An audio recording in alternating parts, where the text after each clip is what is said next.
How do you get more views to your blog quickly as a new blogger? In those first few months, it can be painful to watch those views slowly trickle in. The best way to bring traffic to your blog is by using Pinterest. And in this video, we're going to be talking about the best ways to explode your blog traffic using the Pinterest platform. Let's get started.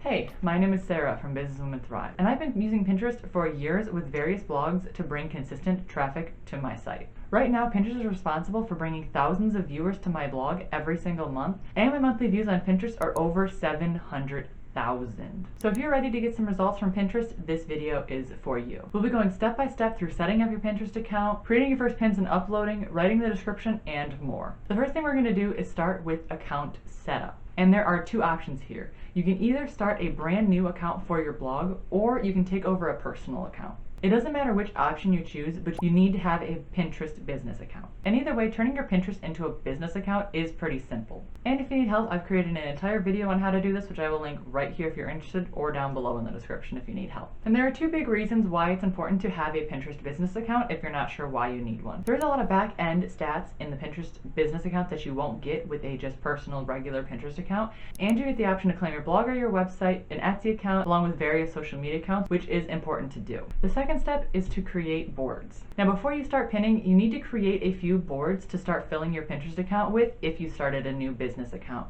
But if you're turning your personal account into your business account, you still have a little bit of work to do with your boards. So for the personal account, make sure that you delete or you archive or you make any boards that don't fit in your niche secret. So for example, if you're a food blogger, you might want to get rid of your dream wedding board. Now, you don't have to delete them if you don't want to. You can just make them secret. If you make a board secret, you can still pin to them if you want to, and those pins won't show up on your account, and neither will the board. But if you don't want them, you can just delete them or archive them. This will help make your account look more professional, look more branded, and it will help with SEO, all of which are important on Pinterest. Next, what you want to do for both options, either creating a new account or using your personal account, you want to start creating niche-specific boards.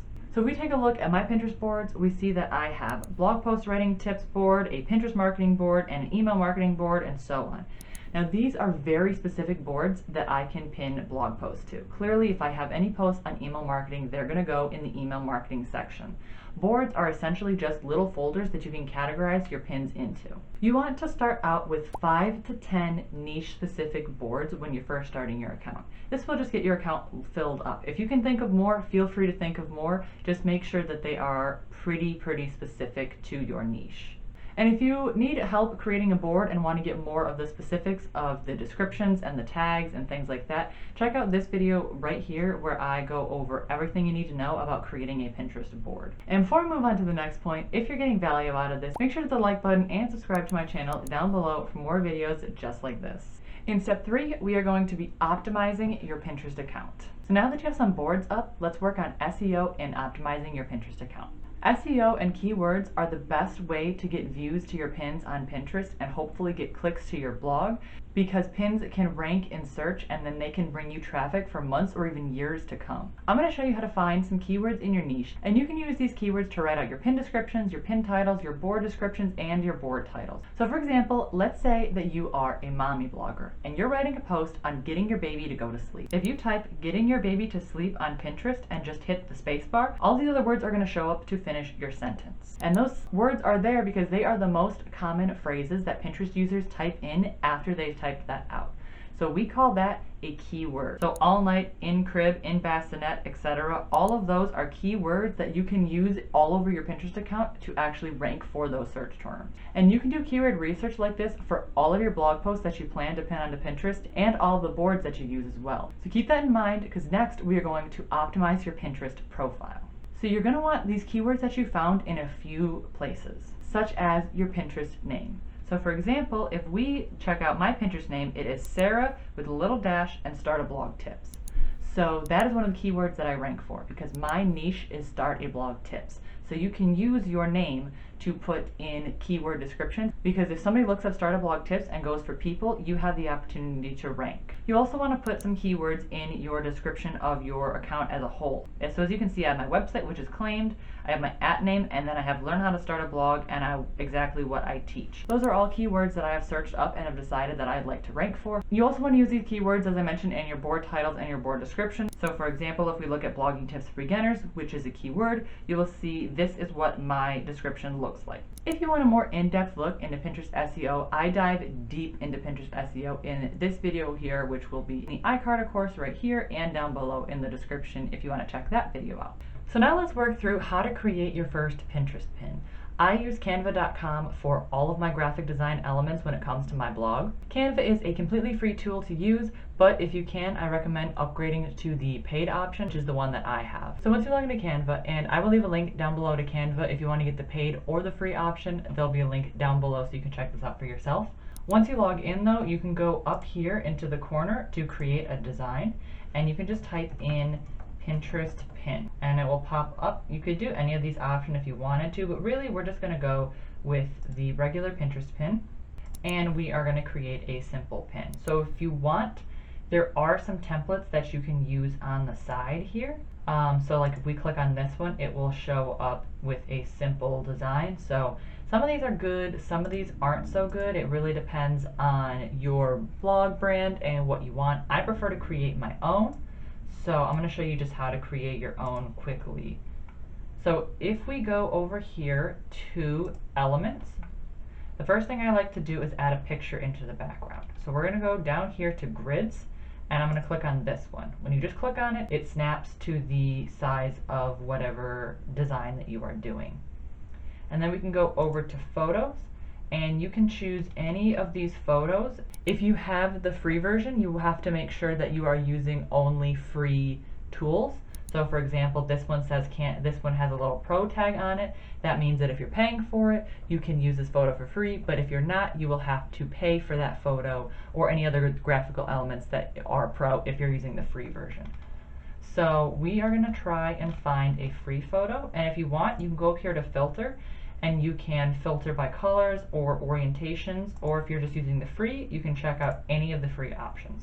So let's say we want to look for a laptop photo. So let's say this one says free, let's say we want to use this one. You can do one of two things. You can either click and drag and it will snap to it, or you can just click and it will show up here, and then you're going to have to drag it to snap it to that anyway.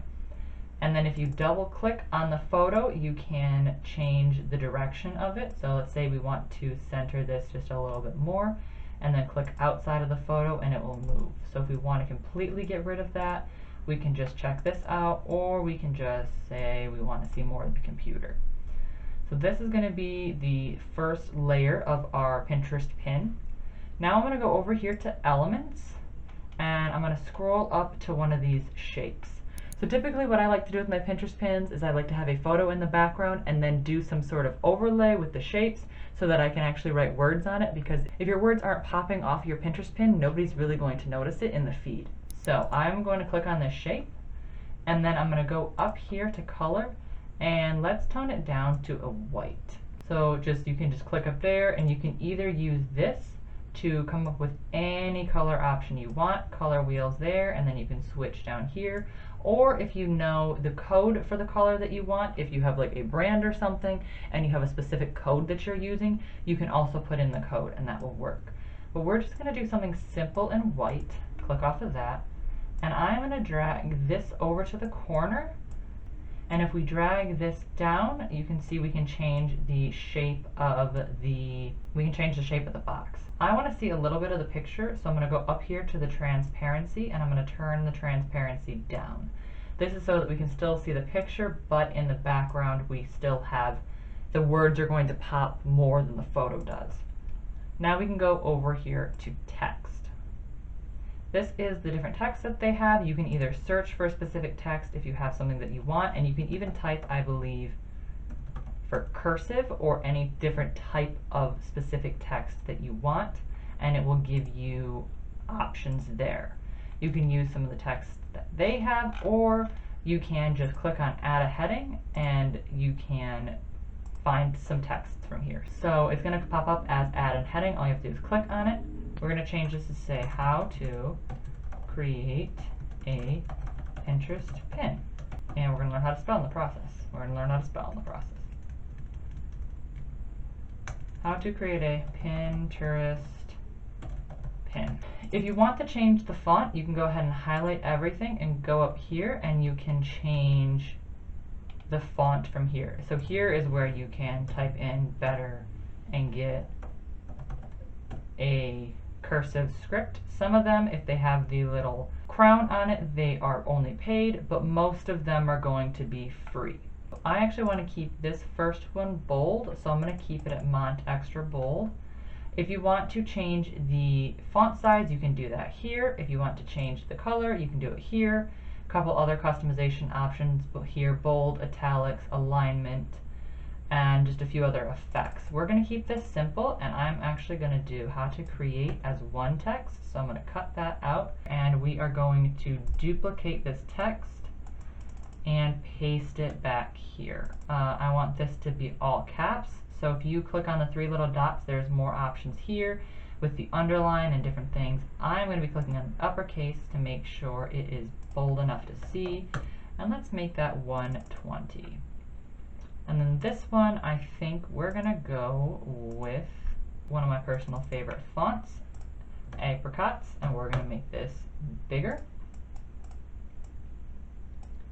I still think this is a little hard to see, so maybe what we'll do instead of that is we'll make this slightly smaller and we'll make this a little bit easier to see like that. And then we can center this by dragging the sides here so that it is center onto that as opposed to center onto the whole thing. If you want to change the colors, like I mentioned, you can go up here. So if we decide we want create to be in purple, create can be in purple, or maybe this would look better in purple. Go back to elements and grab another one of these shapes. You always want to have your logo or your website link in your Pinterest pins so that you can prove that they are yours if somebody were to happen to steal them, or just as a branding element as well. I'm going to go back to text, businesswomanthrive.com. And we are going to drop this all the way down to 20. Your text for your business does not have to be very big. This is kind of hard to see, so what I'm going to do is go into zoom here and go all the way to about 100. That way, let's do 75. That way we can see what's going on. We can drag the text box a little bit, and we are going to make this bold so it's slightly easier to see, and then I want to make it all uppercase. Go back to fit, we'll bring it back to the original size that it was, and then there you go. That is how to create a simple Pinterest pin. Now there is a ton more that you can do with Canva. This is just a simple one. If you are just starting out, I recommend checking out some of the templates that they have. It gives you a good idea of what you could do with Pinterest. And in the future, I will be doing a full Canva tutorial. So if you're interested in that, make sure to subscribe so that you don't miss that, because there is so much more that you can do with Canva than what I just showed you in this short tutorial. But once you are done with your Pinterest pin, you can just go up here and you can download it as a PNG is recommended, a JPEG is possible, and you don't have to worry about the rest of these. Just go with the suggested, download, do whatever you need to do, and you are good to upload it to Pinterest, which is the next thing we are going to get into. So I have saved mine to my computer, so I'm going to go onto Pinterest and I'm going to show you how to upload your pin. So here on Pinterest, to upload your pin, you go to Create and you go to Create Pin. This is the screen that will show up. You want to click here and then go ahead and find your pin wherever it is. This is the pin that we just created. Then you're going to add your title, which will likely be the same title that your Pinterest pin was. How to create a Pinterest pin. And now here is where we are going to use those keywords that we found in the beginning to write our Pinterest description. So we're going to do how to create a Pinterest pin for beginners. Then you are going to add in your destination link, which is whatever blog post or YouTube video or whatever it is that you're promoting, it will go there. You can either publish it immediately or you can publish it at a later date. We're going to publish ours immediately. and then we can go up here and pick whatever board it is that you want it to go to. It is easiest, honestly, to just type in your board, and I would publish it to this, but since I don't have a link for it, it's just a regular pin, you know, I'm not going to be pinning it. But that is how you also upload your pin to Pinterest. And now I want to pass the question off to you. Are you taking advantage of Pinterest? Let me know. Are you struggling with it, or do you feel like you have it down? I would love to hear your thoughts down below in the comment section, along with any other Pinterest questions that you might have. If you want to check out any more of my beginner Pinterest videos, you can click or tap the screen right here to check out the next one. Or if you want to check out the video that YouTube has personally picked out for you, you can click or tap the screen right here to check out that video. I hope you have a great week, and I will see you next week with a new video. Bye!